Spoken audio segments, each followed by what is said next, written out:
Dears എല്ലാവർക്കും പുതിയ വീഡിയോയിലേക്ക് വീണ്ടും സ്വാഗതം. ഇന്ന് ഞാനിവിടെ ഉഴുന്നോടെയാണ് തയ്യാറാക്കി കാണിക്കുന്നത്. ചായക്കടയിൽ നിന്നൊക്കെ കിട്ടുന്ന അതേ രുചിയിലുള്ള ഉഴുന്നോടെയാണ് ഇത്. അപ്പോൾ നമുക്കിത് എങ്ങനെയാണ് തയ്യാറാക്കിയിട്ട് എടുക്കാമെന്ന് നോക്കാം. അപ്പോൾ ആദ്യമായിട്ടാണ് നമ്മുടെ ചാനൽ കാണുന്നതെങ്കിൽ സബ്സ്ക്രൈബ് ചെയ്യാനും ലൈക്ക് ചെയ്യാനും ഷെയർ ചെയ്യാനും പിന്നെ ഹൈപ്പ് കൂടെ ചെയ്യാനും കൂടെ മറക്കരുത് കേട്ടോ. അപ്പോൾ നമുക്ക് ഈ ഒരു ഉഴുന്നോടെ എങ്ങനെയാണ് തയ്യാറാക്കിയിട്ട് എടുക്കാമെന്ന് നോക്കാം. ഈ ഒരു ഉഴുന്നോടെ തയ്യാറാക്കിയിട്ട് എടുക്കാനായിട്ട് ഞാനിവിടെ 1/4 കപ്പ് ഉഴുന്നാണ് എടുത്തിട്ടുള്ളത്. ഇനി ഇതൊന്ന് കഴുകി എടുക്കാം കേട്ടോ. അപ്പോൾ ഇത് കഴുകി എടുക്കുമ്പോൾ ഒരുപാട് ഇങ്ങനെ തിരുമ്മി കഴുകി എടുക്കുകയൊന്നും ചെയ്യരുത്. ഒരു 2-3 പ്രാവശ്യം ഒന്ന് കഴുകി എടുത്താൽ മാത്രം മതിയാകും കേട്ടോ. ഇനി ഇതൊന്ന് കുതിർക്കാനായിട്ട് ഇതിലേക്ക് വെള്ളം കൂടെ ഒഴിച്ച് കൊടുക്കണം കേട്ടോ. അപ്പോൾ കഴുകി എടുത്തതിന് ശേഷം വെള്ളം ഒഴിച്ച് കൊടുക്കുക. പിന്നെ നമ്മൾ ഉഴുന്നെടുക്കുന്ന സമയത്ത് നല്ല ക്വാളിറ്റി ഉള്ള ഉഴുന്ന് വേണം എടുക്കാനായിട്ട്. എന്നാലാണ് നല്ല പെർഫെക്റ്റ് ആയിട്ട് ഉഴുന്നോടെ ഉണ്ടാക്കി എടുക്കാനൊക്കെ ആയിട്ട് പറ്റുള്ളൂ. അപ്പോൾ ഞാനിത് ഉഴുന്ന് കഴുകി എടുത്തിട്ടുണ്ട്. ഇനി വെള്ളം ഒഴിച്ച് കൊടുത്തതിന് ശേഷം ഇതൊന്ന് അടച്ച് വെക്കുകയാണ് കേട്ടോ. എന്നിട്ട് ഒരു 4 മണിക്കൂറൊക്കെ ഒന്ന് കുതിർത്തെടുക്കണം കേട്ടോ. അപ്പോൾ അതെ ഞാനിവിടെ 4 മണിക്കൂറോളം ഉഴുന്ന് കുതിർത്തെടുത്തിട്ടുണ്ട്. അപ്പോൾ ഇതുപോലെ നല്ലോണം ഉഴുന്ന് കുതിർന്ന് വന്നാൽ മാത്രമാണ് കേട്ടോ നമുക്കിത് കറക്റ്റായിട്ട് അരച്ചെടുക്കാനും പറ്റുള്ളൂ. ഇതിലത്തെ വെള്ളമൊക്കെ ഒന്ന് വാർന്നു പോകാനായിട്ട് ഇതുപോലൊരു അരിപ്പ പാത്രത്തിലേക്ക് ഒന്ന് ഇട്ട് കൊടുക്കുകയാണ്. അതിന് ശേഷം പിന്നെ നമുക്ക് ഈ ഒരു ഉഴുന്നൊന്ന് അരച്ചെടുക്കാം. ഇവിടെ എല്ലാവർക്കും ഉണ്ടാക്കിയെടുക്കാൻ അറിയാവുന്നത് തന്നെയാണ്. എന്നിരുന്നാലും ചിലർക്ക് ഈ ഒരു ഉഴുന്നോട ഉണ്ടാക്കിയെടുക്കുമ്പോൾ നല്ല പെർഫെക്റ്റ് ആയിട്ട് കിട്ടാറില്ല. അപ്പോൾ അങ്ങനെ ഉള്ളവർക്കൊക്കെ വേണ്ടിയിട്ടാണ് കേട്ടോ ഇന്നത്തെ ഒരു വീഡിയോ ഷെയർ ചെയ്തിട്ടുള്ളത്. അപ്പോൾ ഞാനിത് ഉഴുന്ന് മൊത്തത്തിൽ ഇതിലേക്ക് ഇട്ട് കൊടുത്തിട്ടുണ്ട്. എന്നിട്ട് നമുക്കിതൊന്ന് അരച്ചെടുക്കാൻ കേട്ടോ വേണ്ടത്. അപ്പോൾ ഞാൻ പകുതി ഉഴുന്നോളം മിക്സിയുടെ ഒരു ജാറിലേക്ക് ഇട്ട് കൊടുക്കുകയാണ്. അതിന് ശേഷം ഇതൊന്ന് അരച്ചെടുക്കാനും വേണ്ടിയിട്ട് ഒരു 2-3 ടേബിൾ സ്പൂൺ അളവിൽ മാത്രം വെള്ളം ഒഴിച്ച് കൊടുക്കുകയാണ് കേട്ടോ. അപ്പോൾ വെള്ളം ഒഴിച്ച് കൊടുക്കുമ്പോൾ ഒരുപാട് ഒഴിച്ച് കൊടുക്കേണ്ട, കുറച്ച് വെള്ളം മാത്രം ഒഴിച്ച് കൊടുത്തിട്ട് ഇതൊന്ന് അരച്ചെടുത്താൽ മതിയിട്ട്. വെള്ളം കൂടിപ്പോയിട്ടുണ്ടെങ്കിൽ പിന്നെ നമുക്ക് ഈ ഒരു വട നല്ല രീതിയിൽ ഉണ്ടാക്കിയെടുക്കാനൊക്കെ ആയിട്ട് പറ്റില്ല. അപ്പോൾ ഞാനിതിലേക്ക് ഇപ്പോൾ ഒരു 2 ടേബിൾ സ്പൂൺ അളവിലാണ് വെള്ളം ഒഴിച്ച് കൊടുക്കുന്നത്. എന്നിട്ട് അരച്ചെടുക്കുന്ന സമയത്ത് വീണ്ടും ഒരു ടേബിൾ സ്പൂൺ അളവിൽ വെള്ളമൊക്കെ ഒഴിച്ച് കൊടുത്തിട്ടാണ് കേട്ടോ ഈ ഒരു ഉഴുന്നൊന്ന് അരച്ചെടുക്കണത്. ഫസ്റ്റത്തെ ട്രിപ്പ് ഉഴുന്നത് നന്നായിട്ട് തന്നെ ഞാനിവിടെ അരച്ചെടുത്തിട്ടുണ്ട്.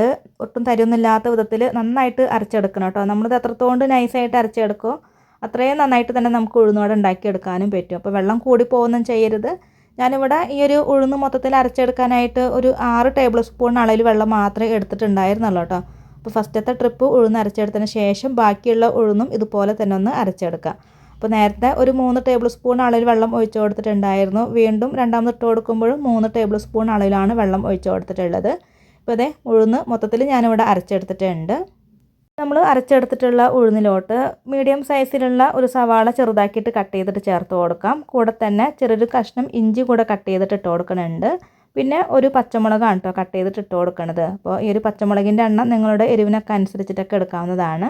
പിന്നെ 1/2 ടീസ്പൂൺ ചെറിയ ജീരകം, 1/2 ടീസ്പൂൺ കുരുമുളകും കൂടെ ചേർക്കുന്നുണ്ട്. അപ്പോൾ കുരുമുളക് നിങ്ങൾക്ക് വേണമെങ്കിൽ ഒന്ന് ചതച്ചിട്ട് ചേർക്കാം കേട്ടോ. ഞാനിവിടെ ചതക്കാണ്ടാണ് കുരുമുളക് ഇട്ട് കൊടുത്തിട്ടുള്ളത്. 1/2 ടീസ്പൂൺ കായത്തിൻ്റെ പൊടിയാണ് ചേർത്ത് കൊടുക്കുന്നത്. അതിനുശേഷം പിന്നെ ഇതിലേക്ക് കുറച്ച് ഉപ്പിട്ട് കൊടുക്കാം കേട്ടോ. അപ്പോൾ ഉപ്പ് ചേർക്കുമ്പോൾ കുറച്ച് മാത്രം ഇട്ട് കൊടുത്താലും മതി. പിന്നീട് നമുക്ക് നോക്കിയിട്ട് കുറവാണെങ്കിലൊക്കെ അവസാനം ചേർത്ത് കൊടുക്കാമല്ലോ. അതിനുശേഷം കുറച്ച് കറിവേപ്പില ചെറുതാക്കിയിട്ട് കട്ട് ചെയ്തിട്ടുള്ളത് കൂടെ ചേർക്കുന്നുണ്ട്. ഇനി 2 ടേബിൾ സ്പൂൺ അളവിൽ അരിപ്പൊടിയാണ് ഇട്ട് കൊടുക്കുന്നത്. വറുത്ത അരിപ്പൊടി വേണം ചേർത്ത് കൊടുക്കാനായിട്ട്. ഇടിയപ്പത്തിനും പത്തിരിക്കൊക്കെ എടുക്കണ നൈസ് പൊടി ഉണ്ടല്ലോ, ആ ഒരു പൊടിയാണ് ഇട്ട് കൊടുത്തിട്ടുള്ളത്. ഇത് കൈ വെച്ചിട്ട് നന്നായിട്ടൊന്ന് മിക്സാക്കി എടുക്കാം കേട്ടോ. 5 മിനിറ്റോളം കൈയോട് നന്നായിട്ട് മിക്സ് ചെയ്തിട്ട് എടുക്കണം കേട്ടോ. എന്നാലാണ് ഈ ഒരു ഉഴുന്നും അരിപ്പൊടിയൊക്കെ നല്ലോണമൊക്കെ ഒന്ന് മിക്സ് ആയിട്ടൊക്കെ കിട്ടുള്ളൂ. പിന്നെ ഇതിലേക്ക് നമ്മൾ അരിപ്പൊടി ചേർത്ത് കൊടുക്കുമ്പോൾ ഒരുപാട് ആവണ്ട. അരിപ്പൊടി കൂടി പോയിട്ടുണ്ടെങ്കിൽ വട നല്ല ഹാർഡായിട്ടാണ് കേട്ടോ പോവുക. അപ്പോൾ നല്ലോണം മിക്സ് ചെയ്ത് കൊടുത്തതിന് ശേഷം പിന്നെ നമുക്കിത് ഒരു 10 മിനിറ്റ് ഒന്ന് അടച്ച് വയ്ക്കാം. മിനിറ്റ് കഴിഞ്ഞാൽ പിന്നെ നമുക്കിത് വെച്ചിട്ട് വട ഉണ്ടാക്കി എടുക്കാം കേട്ടോ. അപ്പോൾ ഞാനിതേ കൈയൊക്കെ നല്ലോണം വെള്ളത്തിൽ നനച്ചെടുത്തിട്ടുണ്ട്. അതിന് ശേഷം ഇതുപോലെ മാവ് എടുക്കാം കേട്ടോ. അപ്പോൾ കൈ നമ്മൾ വെള്ളത്തിൽ നനച്ചെടുത്ത് കഴിഞ്ഞാൽ പിന്നെ ഉഴുന്നെടുക്കുന്ന സമയത്ത് നമ്മുടെ കയ്യിലൊന്നും ഇങ്ങനെ ഒട്ടിപ്പിടിക്കില്ല, കണ്ടില്ലേ? ഇതുപോലെ നമുക്ക് ഉരുട്ടിയെടുക്കാനൊക്കെ ആയിട്ട് പറ്റും.